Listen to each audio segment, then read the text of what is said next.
Hello, my name's Roisin and I'm sick of reading.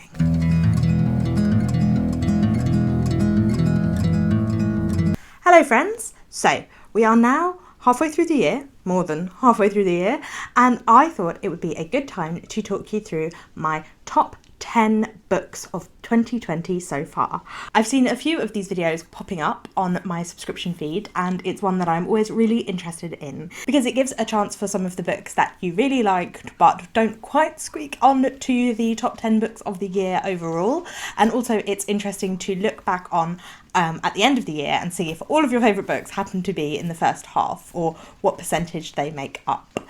I've given 11 books 5 stars so far this year, but one of them is kind of not really the sort of book I generally recommend, and 2 of them are in the same series. If you've watched any of my videos before, you will know exactly what 2 of those are. That means that I found it very easy to compile my top 10 books of the year so far, because I'm putting those 2 that are in a series together in the same category. It's just started raining. I apologise if you can hear that, but it's going to have to be ASMR through the video. So before we get into the books, please like this video if you liked it, and remember to subscribe for more book recommendations and reviews. I'm going to start with that book that isn't the sort of book that I usually recommend. I gave it 5 stars because it's so sweet and it's so nostalgic for me, and that is The Invisible Child and the Fir Tree by Tove Jansson. The book is an illustrated printing of 2 short stories from the Moomin world. I don't know if any of you were into Moomins, but I was really obsessed with Moomins when I was a child, and so my mum bought me this a few Christmases ago and I had never read it, never got round to reading it.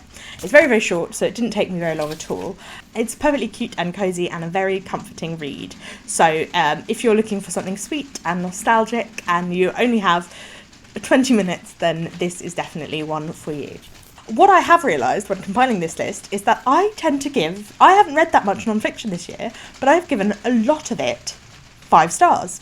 There are 4 books that are my top 10 of this year so far that are non-fiction, which really surprised me. Because I read a lot more fiction than non-fiction, I would have thought that would have been a higher percentage of the list, but I only have 3 fiction books on this list so far. So the first non-fiction book on my list is Sister Outsider by Audre Lorde. This is a collection of speeches and essays that Lorde wrote between 1974 and 1983, I believe, that are about sexism and racism and class. Audre Lorde was a famous scholar who was a feminist, a socialist, a lesbian and a black woman, and she writes about the intersections of those identities in this book.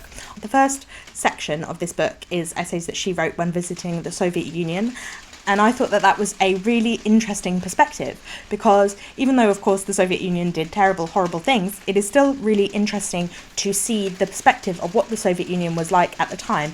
Particularly, this is post-Stalin Soviet Union, and it is not from an American propaganda angle, where I think a lot of the information that we get about the Soviet Union is from that Western propaganda angle, and so it's interesting to see a different take on it. Audre Lorde is not entirely uncritical, and it was definitely something that I didn't expect from this book, and something that I found really interesting. The other thing I loved about this book was how inspired it made me feel. It definitely seemed to light a fire within me. I often find when I read feminism that has been written in the past, it's either problematic or, whilst what it's talking about is really vital, it's something that either has changed over time or something that is too baseline for me to feel really inspired by it. Like, I want more nuanced information. I find that a lot of the feminism I read is not nuanced enough for me, and Audre Lorde is definitely one of the most nuanced people that I have read on feminism, so I would 100% recommend this book. You do not have to be me in order for us to fight alongside each other. I do not have to be you to recognise that our wars are the same. What we must do is commit ourselves to some future that can include each other, and to work towards that future with the particular strengths of our individual identities. And in order for us to do this, we must allow each other our differences at the same time as we recognise our sameness. The next book that I gave 5 stars is Heavy, an American memoir by Kiese Laymon. I don't read a lot of memoir, but this was one of the most powerful and moving books that I have read all year. This is about Kiese's life growing up in Jackson, Mississippi as a black man, experiencing abuse in his relationships, sexual abuse and mental health issues, including addiction, gambling and an eating disorder. It is a difficult book to read. It also tackles his dealing with racism in the academy and more generally racism in America. I've talked about this book many times before, so I will definitely link in the cards some of the videos where I've talked about it.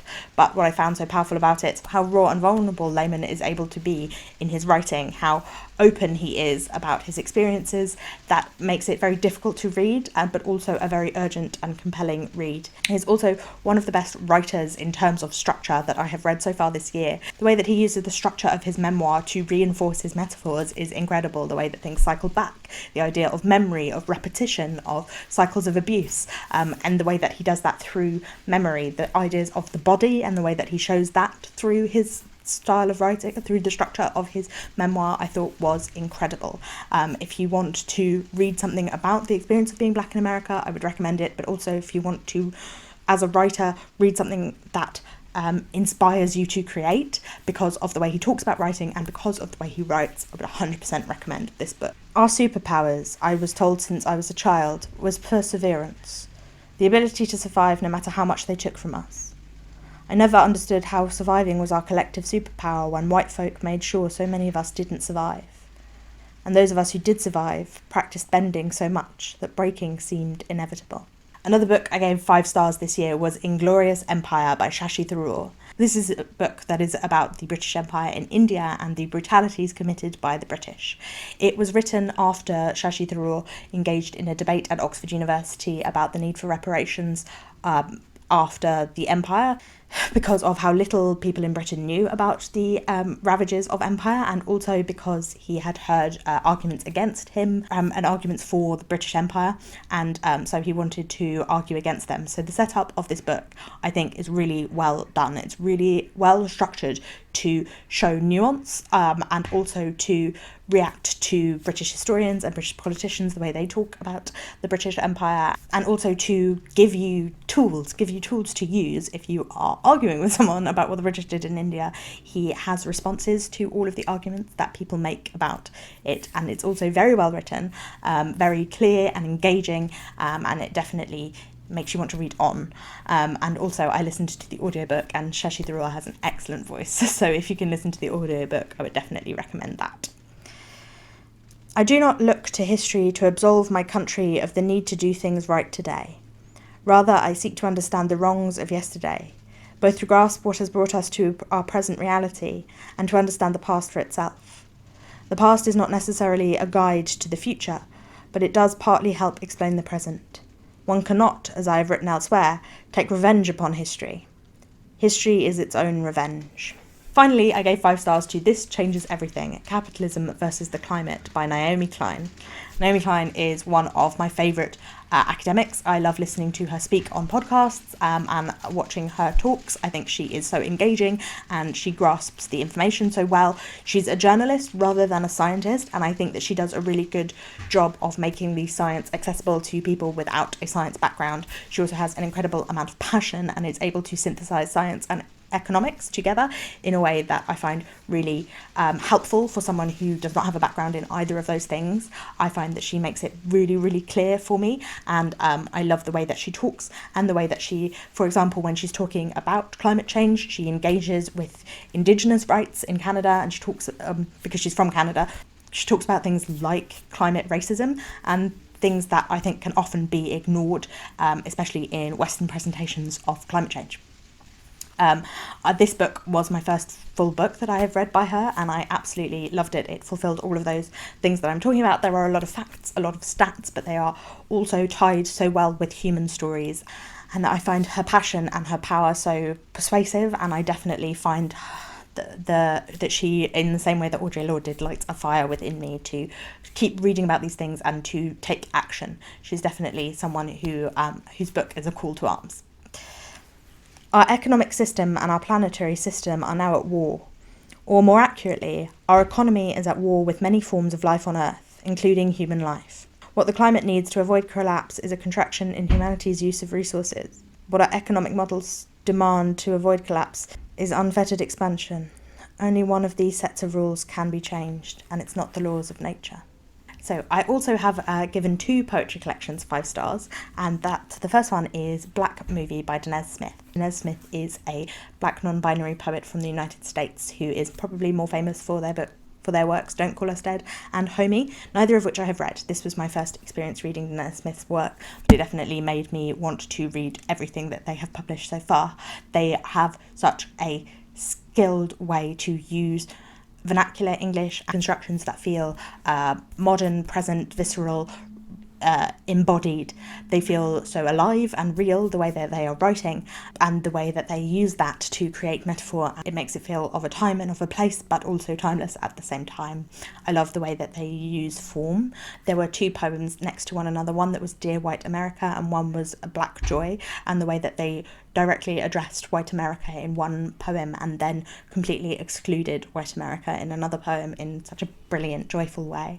And also I loved the poem about making a movie that was kind of like a Godzilla, Jurassic Park, Boys in the Hood conglomeration about dinosaurs in New York City. What he wanted was that first scene of a young black boy playing with a dinosaur, that simple, pure childhood.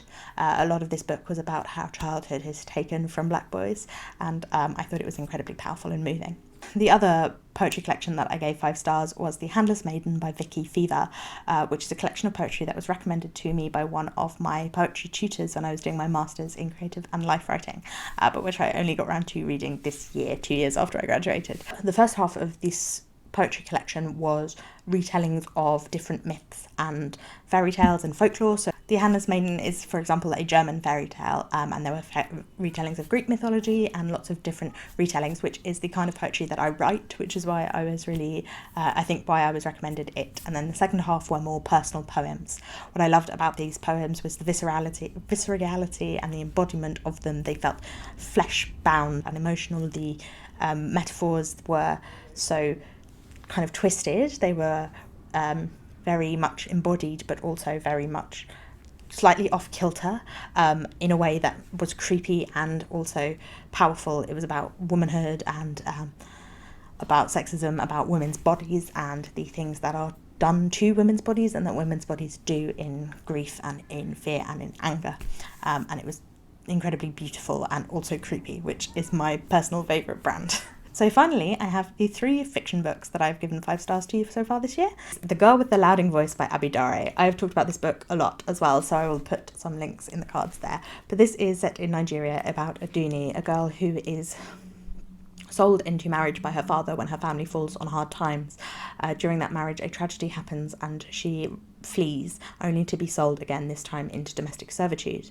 There is a mystery about what happened about her predecessor at the house in which she lives, but all that Aduni wants is an education, and she wants to use an education and finding her own voice in order to help girls who have grown up the way that she has.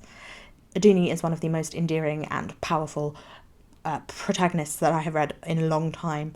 Her voice is powerful, and she both manages to be naive and uneducated, but also wise, and she knows what she wants. She knows right from wrong, and she's one of the people who is willing to stand up for it. She is a purely good-hearted person, but she is not afraid of a fight. This whole book, I love the way that it talks about sexism. It talks about sexism and classism interact in here, with showing how women who have positions of power, how they experience sexism and how they perpetrate sex and class-based violence. I love the way that the language changes as Aduni grows in her education, how her English begins broken and ends up more eloquent, but also I love the discussion of why is English valued over Yoruba or Igbo or Hausa. There are lots of important discussions in this book, and they are done with such a light hand that you feel like you've been drawn into the story and you have also had your mind opened at the same time. My mama say education will give me a voice. I want more than just a voice, Miss Tia. I want a louding voice. I say, I want to enter a room and people will hear me even before I open my mouth to be speaking. I want to live in this life and help many people so that when I grow old and die, I will still be living through the people I am helping. The other one I wanted to mention is The Shadow King by Maaza Mengiste, which is a story set in 1936 in Ethiopia. just on the eve of the invasion of Mussolini. The recently orphaned Hirat has just become a maid at a family of Asta and Kidane, and Kidane is amassing his soldiers because they know that Mussolini is about to invade, but then Haile Selassie flees and Ethiopia loses morale. These women have to become warriors and fight, but they are captured by one of the most brutal men in Mussolini's army, who also has a photographer among his ranks, Ettore, who is a Jewish man who is under fear of his own death because of the persecution of Jewish people, but enacts cruelties because of that fear that he has for his own life. It is an interesting exploration of colonialism, of what people do in difficult situations, of how even though there are colonial people and the people being colonized, within the people being colonized there are still differences of sex and of class that cause different power hierarchies and different acts of violence. It is a very violent book, as you would expect for one set during war. It is also one of the most beautiful books I have read so far this year. The opening epigraph is from the Odyssey by Homer, and throughout the book there are little segments that are said through a group of women who are acting as a Greek chorus. There are also little elements, little vignettes that are descriptions of photographs, as one of the perspectives is a photograph, and these add such a layered perspective. A look of different viewpoints throughout this novel are allowed to enter the narrative. It's not told just from one perspective, and I really love that about it. It is incredibly beautifully written. The stillness and the slowness of a novel in which so much happens is really incredibly well done, and it really gives the feeling of the setting of these mountains where the Ethiopian people are enacting their guerrilla warfare. She has grown so numb that it no longer matters whether he might strike her or not. She does not care if he takes out his camera to push it in her face. She is not afraid of him anymore. And then finally, the two books that can come of absolutely no surprise to anyone who has watched any of my videos before, and about which I have an entire video dedicated, as well as 2 reading vlogs. And that is Bring Up the Bodies and The Mirror and the Light by Hilary Mantel. Oh, I'm obsessed with these books. I am obsessed with Cromwell. I love it so much. It is one of the best written books I have ever read. Honestly, you look up and you are amazed that you are not in the Tudor court in the 16th century. These characters feel like real people so much. I feel like I know Cromwell. I feel like he is someone that I have been aware with, someone I have been intimately engaged with. He is not in that way. The writing is so powerful. I love the way that she plays with ghosts, she plays with memory. I love the way that she writes, that we are inside his head and we are following his train of thought, and then it goes off in a different tangent, and then he gets interrupted, and then he comes back to where he originally was. And it sounds like it would be confusing, but it really isn't. I love the way that she uses dramatic irony and tension. You get 500 pages into this book, Jane Seymour is still alive. And you're like, how? I know what's going to happen. I know how much she's got to fit in. But the way that it begins so slowly and then the pace ramps up, and you know that Cromwell is going to die. That is not a spoiler. It happened 500 years ago. But you know that Cromwell is going to die, and you just feel everything, all of this tension, because he doesn't know. And you can see his missteps, and you can see what is going to happen. It's the same thing that she did with Anne Boleyn in Bring Up the Bodies, and the same thing that she did with Thomas More in Wolf Hall, except this time it's been turned on the protagonist, and it's incredible. I am obsessed with these books. They are my favourite books ever, potentially. I love them so much. And if I ever find that I have time to read another 1,000 pages, I may try A Place of Greater Safety at some point in the future. But there you go. That is my top 10 books of 2020 so far. Please let me know in the comments, what is your favourite book that you have read so far this year? Thank you for watching. Please remember to like this video if you liked it, and subscribe, because I put out new videos every Tuesday, Thursday and Saturday. Bye bye!